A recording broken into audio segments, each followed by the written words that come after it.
আসসালামু আলাইকুম, কেমন আছেন সবাই? তো আজকের বিষয় হলো যদি অসফলতা ব্যক্তি এবং সফলতা ব্যক্তির মধ্যে পার্থক্য আর কি। তো সফলতা যখন আপনি অর্জন করে ফেলবেন তখন যারা মিষ্টি চাইবে দুঃসময়ে আপনি কল করলেও তাদের কাছ থেকে কলের রিপ্লাইটা বা কল রিসিভটা তারা করে নাই, তারা করবেও না, কারণ আপনি একজন অসফল ব্যক্তি। আর যখন আপনি সফল হয়ে যাবেন তখন অনেকে আপনার কাছে মিষ্টি চাইবে। হ্যাঁ, মিষ্টি চাইবে, আপনার সাকসেস জানার পর আপনার কাছ থেকে মিষ্টি চাইবে।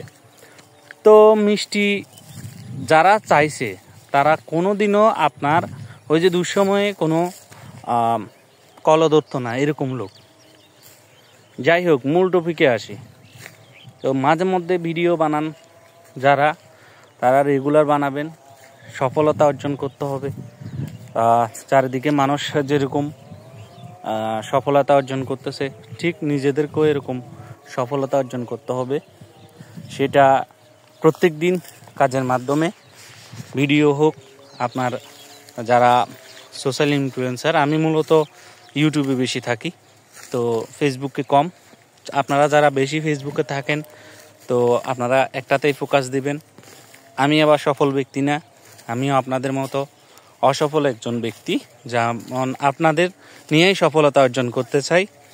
তো সেই জন্যই মূল কথাটা হলো, অসফল ব্যক্তি যখন হতাশা থাকবে, ঠিক আছে, বছর এটা যাক ওইটা আসুক, 24 গিয়ে 25 ঢুকুক, কোনো অসুবিধা নাই।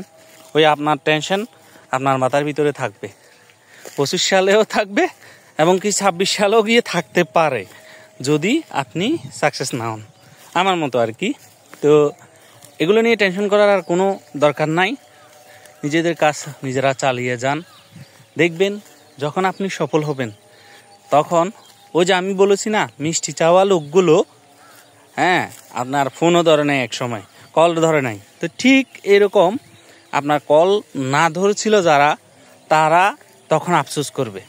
হ্যাঁ, মিষ্টি চাইলেও তাদের যে মুখে শরমটা থাকবে না। তো মূল কথা এটাই, কাজ চালিয়ে যান, কাজ করুন, কাজের পাশাপাশি ভিডিও আপলোড করুন, যেহেতু ভিডিও ফোকাস আপনারা আছেন। তো সবসময় নিশ ট্রেন্ডিং নিয়ে চেষ্টা করবেন, যেমন শামীম ভাই, মুজাহের, তারপর আরও অনেকেই রিপন ভিডিও ট্রেন্ডিং চলতেছে, তো ওনাদের দিয়েও ভিডিও বানাতে পারেন। সেই সাথে যারা ব্লগ করতেছেন তারা ব্লগে চেষ্টা দিতে পারেন।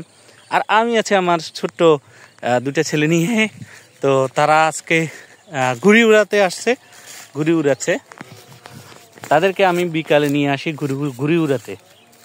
তো আপনাদের সফলতা অর্জনের জন্য কাজ চালিয়ে যাবেন। ধন্যবাদ সবাইকে, পাশে থাকবেন, অবশ্যই আমি আপনাদের পাশে আছি। আল্লাহ হাফিজ।